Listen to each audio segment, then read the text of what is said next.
Chartreuse, for allowing me to be here. My topic is building wealth through challenges regarding the book that I wrote. Yes. If I could just speak to our radio audience Yeah. in a minute, okay? And then we'll have you take the floor. Thank you. I'd like to talk to our radio family at this time. This is actually Trudy Robinson, most people know me as. Welcome to 1060 WEAX. As you know, the motto of my show is building individuals, building families, and building communities. This month, we have been talking about how we can handle wealth in the community. And it is my pleasure to have Leah Tutt. Ms. Tutt will be speaking to us on her book, Is Building Wealth Through Challenges. At this time, I would like to turn the mic over to Ms. Tutt. Thank you, Chartreuse. I'm concerned because we had 2.82 million people lose their homes in 2009, according to Realty Track. That's a company that tracks foreclosures and they sell them. So I wrote the book to help us dialogue about those challenges that we all face in this tough economy, so we can improve the statistics. And I also find that a lot of people live paycheck to paycheck. I wonder, does that apply to anyone out there in radio audience, paycheck to paycheck? So my question is, if you lost your job for 6 months, who owns your house, you or the bank? There are resources out there to help you. But the basics are to start with a strong financial house so that you can reach your goals as well as your dreams and not lose them once you get them. And so we also want to look at your attitude. I also find that we get our own way sometimes, or let other people distract us. So I go into questions that ask you about that. So the first thing is, what are your goals?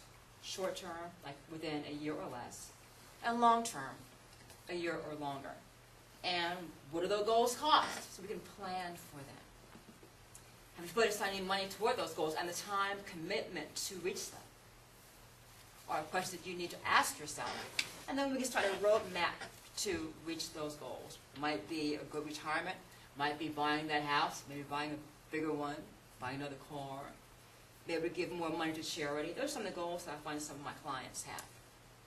So I want to start first with, there's 7 levels basically, but one level is income protection replacement. So if you lost your job or got sick, you want to make sure that you have some income replacement. Usually that's insurance and emergency funds.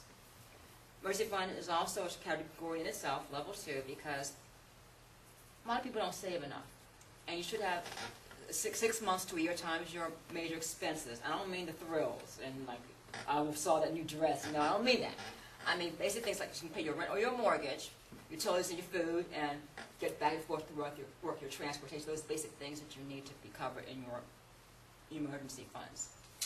Production management is the next level, because if something goes wrong, life does have things that go wrong, like someone crashes into your car, you don't want to come out of your pocket for that. That's why you have insurance to pay for that. That's protection of your asset, production management, protection of your assets.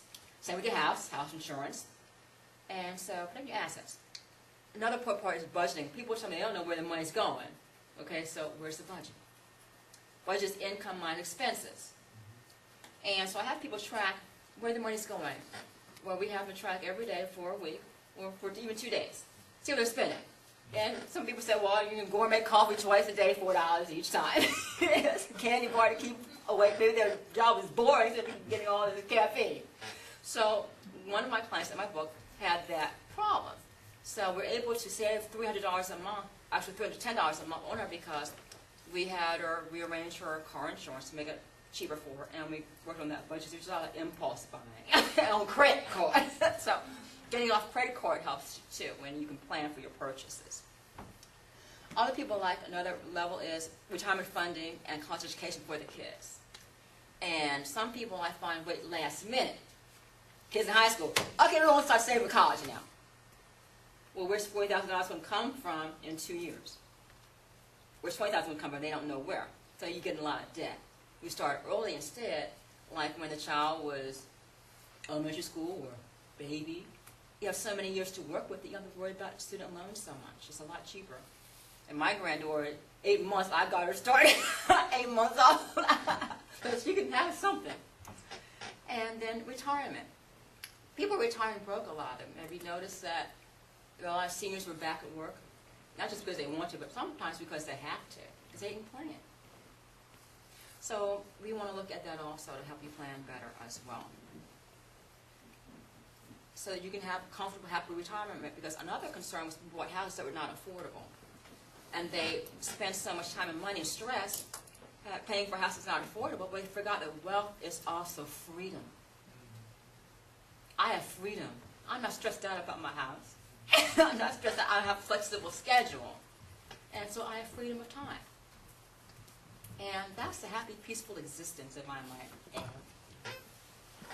So, do you have any further questions? Yes, actually, while you were speaking, we got questions coming in from our radio audience, and I would just like to pose them to you at this time.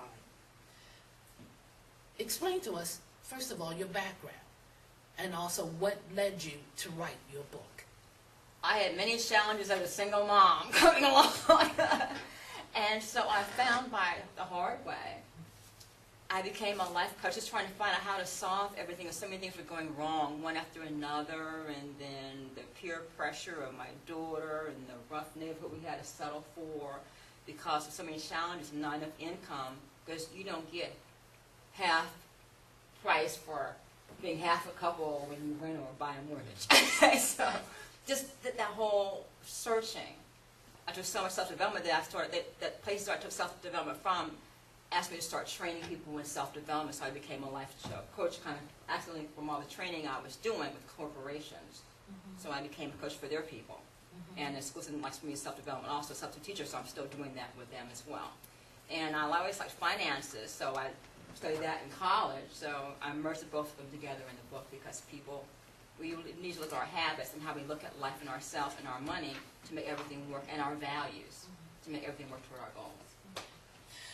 I have a question that came up, and it's a question that says that